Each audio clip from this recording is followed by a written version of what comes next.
E agora trazemos para você aqui uma entrevista. Vamos conversar a partir de agora com Felipe Martins, professor de política internacional, analista político e que é assessor internacional do presidente da República, Jair Bolsonaro. Ele está conosco a partir de agora. Tudo bem, Felipe? Seja bem-vindo. Boa noite para você. Tudo bem, boa noite. Muito obrigado pelo convite e pela oportunidade de estar aqui batendo um papo com vocês, um programa que eu estou sempre aqui de ouvido, sempre sintonizado. Que legal, obrigado. E são vários assuntos para tratarmos, né, Felipe? Queria começar falando com você a respeito da mudança de governo que tivemos nos Estados Unidos. O novo presidente, Joe Biden, que assumiu na semana passada, já fez várias críticas à política ambiental brasileira, prometeu inclusive cortar recursos que são destinados à Amazônia durante a campanha eleitoral. E como fica agora a relação do Brasil com o governo Biden? É possível que o governo brasileiro mude a postura dele na área ambiental para atender a esse desejo do presidente americano Joe Biden ou não? O que vai acontecer, Felipe? Veja, a questão toda envolvendo o meio ambiente no Brasil se trata muito mais de fazer com que os dados e as informações cheguem de forma clara no exterior. E eu digo isso simplesmente pelo fato de que em cada viagem que nós fazemos, em cada conversa que nós temos com membros de governos internacionais, membros de governos estrangeiros, melhor dizendo, fica muito patente de que, de algum modo, para eles, o Brasil é sinônimo apenas de Amazônia. Isso, como nós sabemos, não é verdade. Nós temos, evidentemente, o patrimônio que é toda a floresta amazônica, mas, para além disso, nós temos as nossas águas, nós temos os nossos ares, e o governo brasileiro tem priorizado a limpeza das águas, tem priorizado a limpeza dos ares, tem feito um trabalho de defesa, digamos, do meio ambiente urbano, que é muito importante. Vale lembrar, os nossos ouvintes aí devem saber isso de cor e salteado, que mais da metade da população brasileira sequer tem acesso hoje a saneamento básico. Então nós temos que colocar esses dados, essas informações a esses governos, mostrando que, olha, bem, nós temos sim aqui questões que precisam ser resolvidas, nós temos coisas que precisam ser feitas, mas nós estamos tomando ação naquilo que afeta o cidadão brasileiro no dia a dia. Também em relação à Amazônia, nós precisamos mostrar os números reais do que ocorre lá. Nós precisamos mostrar os números do que vem sendo feito no âmbito da Operação Verde Brasil, do que vem sendo feito no combate aos incêndios, mesmo com a pandemia. E nós acreditamos que agora, com o novo governo nos Estados Unidos, nós teremos talvez a oportunidade de fazer isso. Nós teremos a oportunidade de fazer isso porque o debate sobre meio ambiente nos Estados Unidos é muito mais razoável do que aquele que existe na Europa. Ou seja, o debate nos Estados Unidos ele é um pouco mais ponderado, ele entende os imperativos econômicos, ele entende, ele compreende, ele leva em consideração a necessidade de desenvolvimento. Então, com o regresso dos Estados Unidos ao Acordo de Paris, agora no governo Biden, que é importante ressaltar, inclusive, que o Brasil nunca deixou o Acordo de Paris, o Brasil talvez volte a ter a possibilidade de avançar com as negociações, porque o que aconteceu nos últimos 2 anos é que nós mandávamos os nossos oficiais para as negociações no âmbito do Acordo de Paris e no âmbito de outros instrumentos ambientais, mas os países desenvolvidos dizem, olha, nós não podemos atender às demandas, nós não podemos dar qualquer contrapartida ao que o Brasil e outros países em desenvolvimento estão nos pedindo, porque os Estados Unidos está fora do acordo, nós não temos, portanto, como fazer essa contrapartida, e nós acreditamos que agora essa discussão, essa negociação vai ser descongelada e talvez possa caminhar novamente. Pergunta agora de Guilherme Fiuza. Felipe, boa noite. Sobre política americana, que tem aí impacto certamente indireto ou até direto no Brasil, né? E você conhece bem o assunto. Como você está vendo, para tentar destrinchar um pouquinho aí o governo Biden, né? Como você está vendo a relação do Partido Democrata com o Partido Comunista Chinês, né? Quer dizer, estou falando assim no nível realmente partidário, mas evidentemente que isso transborda para o nível de diretrizes governamentais. Como é que você está vendo esse cenário, Felipe? Olha, Gilson, para mim é sempre muito delicado na posição que eu ocupo atualmente comentar assuntos domésticos de outros países. Ainda assim, eu acredito que é possível dizer aqui, comentar sobre alguns episódios recentes. Nós tivemos ali alertas do FBI, nós tivemos alertas de organizações de inteligência, de órgãos de inteligência americanos sobre infiltração de agentes chineses nos Estados Unidos, que haviam chegado tão próximos a ponto de se relacionarem ali diretamente, num nível muito íntimo, com certos parlamentares, com figuras ali do Partido Democrata, sobretudo, mas também do Partido Republicano. Apesar disso, eu acredito que é importante dizer que, de 2016 para cá, se criou um certo consenso em Washington a respeito da geopolítica, do novo momento da geopolítica hoje no mundo. A campanha do Biden, em certo sentido, quando se tratava ali de política externa, quando se tratava de assuntos internacionais, tentava fazer ali o seguinte argumento: bom, nós temos mais capacidade de agir com força frente à ascensão chinesa do que o governo Donald Trump.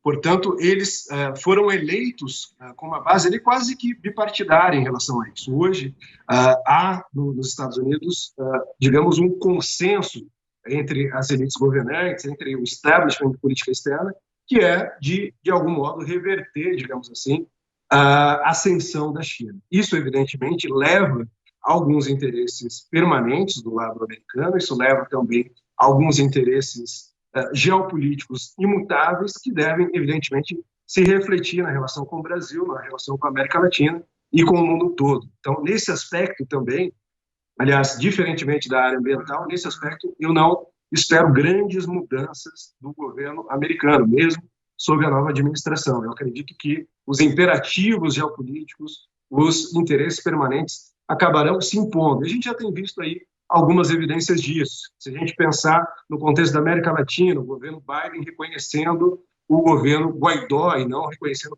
portanto, a legitimidade da ditadura de Nicolás Maduro. O governo Biden também mantendo a embaixada dos Estados Unidos em Jerusalém, dando mais um sinal de continuidade na política externa de Donald Trump. E, por fim, sinalizando também aí em relação ao 5G chinês e em relação a uma série de outros assuntos envolvendo a China, o que sinaliza uma certa continuidade na política externa, como nós, de certa forma, aqui no governo já esperávamos. Próxima pergunta, Felipe, é de José Maria Trindade. Diga, Zé. Salve, Felipe. Olha, Felipe, qual é a imagem que o presidente Jair Bolsonaro tem no exterior e qual é a imagem que vocês tentam mostrar do presidente Jair Bolsonaro no exterior? Qual é o sentido? Excelente pergunta, Zé. Eu acredito que talvez uma das maiores dificuldades que nós temos hoje no exterior não é tanto em relação a os governos, aqueles governos que têm embaixadores acreditados em Brasília, que acompanharam de algum modo as eleições de 2018, que conhecem as razões e os motivos que levaram à eleição do presidente, que conhecem, portanto, o que aconteceu na história recente do país, que entendem os anseios da população brasileira. A gente consegue comunicar com esses governos, com esses embaixadores, de um modo muito tranquilo. O que há hoje no mundo é uma rede, digamos assim, que é muito facilmente ativada pela esquerda e pela oposição brasileira para espalhar mentiras sobre o presidente. O presidente, em muitos lugares, eu citaria aqui o exemplo da Índia, os Estados Unidos, pelo menos parte da população, e eu diria a maior parte, vê o presidente como uma figura que está trazendo lei e ordem para o Brasil, está trazendo mais confiabilidade ao Brasil, está trazendo mais credibilidade ao Brasil. Isso fica muito claro no modo como o presidente é recebido nesse país. Citei Índia, citei aqui também os Estados Unidos, mas poderia citar países como o Japão, países do Oriente Médio, onde nós conseguimos construir uma excelente relação, mas há ainda algumas frentes a serem vencidas. Citaria aqui, por exemplo, a opinião pública europeia, parte da opinião pública americana ainda, e eu acredito que esse processo passa por explicar os motivos e as razões, explicar aos eleitores desse país, explicar à população desse país que essas analogias que são feitas muitas vezes entre o presidente Bolsonaro e figuras nacionalistas ou da direita desses países não são propriamente adequadas. Nós precisamos explicar todo um background, digamos assim, da história recente, explicar o desmando do PT nos últimos 13 anos, explicar tudo o que foi feito, como os conservadores foram jogados, de certo modo, às margens da sociedade, como o presidente Bolsonaro está restaurando, então, tanto os valores, digamos assim, os valores e costumes tradicionais brasileiros, mas também a lei, a ordem, o Estado de Direito, restaurando a confiabilidade na lei no Brasil. E esse é um processo que já está em andamento, mas que nós devemos intensificar ainda mais daqui em diante. Esses 2 últimos anos vão ser muito importantes, conforme nós nos aproximamos aqui do bicentenário da independência, nós devemos levar a cabo uma grande campanha de comunicação mostrando o que de fato é o Brasil, o que de fato nos trouxe até aqui, o porquê do presidente Jair Bolsonaro ser tão popular no Brasil, e com isso eu acredito que o mesmo respeito e a mesma admiração que muitos têm pelo presidente nos Estados Unidos, na Índia, no Japão, em países, como eu disse, do Oriente Médio, seja Israel, seja em países árabes, e em outros lugares, quando nós pensamos mesmo em nações europeias, vão também se reproduzir em nações nas quais nós tivemos um pouco mais de dificuldade até o momento. E para fecharmos, Felipe, a pergunta de Augusto Nunes. Felipe, boa noite. Queria saber o seguinte, o fato de o Brasil fazer parte dos BRICS facilita, de alguma forma, a execução da política externa? Perfeito, Augusto. Veja que o BRICS reúne hoje países em ascensão, que em alguns pontos se assemelham, quando nós pensamos, por exemplo, em pleitos sobre a reforma do sistema internacional, quando nós pensamos na situação econômica desses países, e nessas situações, sim, o BRICS acaba sendo um fórum muito importante para o Brasil, porque nós podemos ter, digamos, uma interlocução com grandes líderes, podemos debater temas globais. Agora, o que foi feito no governo Bolsonaro, que eu diria que é aí a grande inovação em relação aos BRICS, é justamente você ponderar o peso desse grupo. Evidentemente, há pontos de contato, há pontos em comum. China, Índia, Rússia, África do Sul são parceiros extremamente importantes do Brasil, mas há também pontos de desencontro, pontos nos quais, por exemplo, o Brasil tende a dialogar mais intensamente com a Índia, que tem, digamos, visões mais próximas do Brasil, ou então, mais proximamente, com a África do Sul, ou com um ou outro país, ou, em alguns casos, até mesmo com nenhum deles. E o que o governo Bolsonaro tem tentado fazer, na verdade, é conquistar o respeito dessas nações. Respeito que, no passado, o Brasil não tinha, pelo menos não com a sua voz distintivamente brasileira. Eu sempre gosto de dizer isso. No passado, o Brasil fazia ali uma espécie de simulacro de bom aluno das Nações Unidas. O Brasil estava sempre representando as mesmas opiniões. E o Brasil não tinha, na verdade, qualquer opinião própria, era sempre a posição em cima do muro, sempre dizendo o que as organizações internacionais estavam dizendo. Agora não, agora o Brasil se coloca como uma nação democrática, se coloca como uma nação cuja população anseia pela liberdade, se coloca como uma nação cristã, que, portanto, defende a liberdade religiosa, e nós levamos isso a todos os fóruns, incluindo aos BRICS, onde há ali países que têm visões distintas. Isso tem rendido frutos, e eu quero aproveitar aqui a oportunidade para ressaltar algumas mentiras, algumas confusões que foram propagadas pela banda podre da imprensa, se eu posso dizer assim, em semanas recentes. Nós vimos em relação justamente a 2 países dos BRICS, primeiro, em relação à Índia, um estardalhaço, um grande alarmismo de que o Brasil não seria capaz de obter as doses adquiridas da AstraZeneca, a famosa vacina de Oxford, porque o Brasil supostamente teria péssimas relações com a Índia. Isso não é verdade, e não é verdade, como sabe qualquer pessoa que esteja prestando atenção. No ano passado, início de 2020, praticamente um ano atrás exatamente, o presidente Bolsonaro foi convidado especial e teve a oportunidade de assistir de um lugar de honra a data nacional da Índia, ao desfile, a parada militar, ao lado do primeiro-ministro Modi.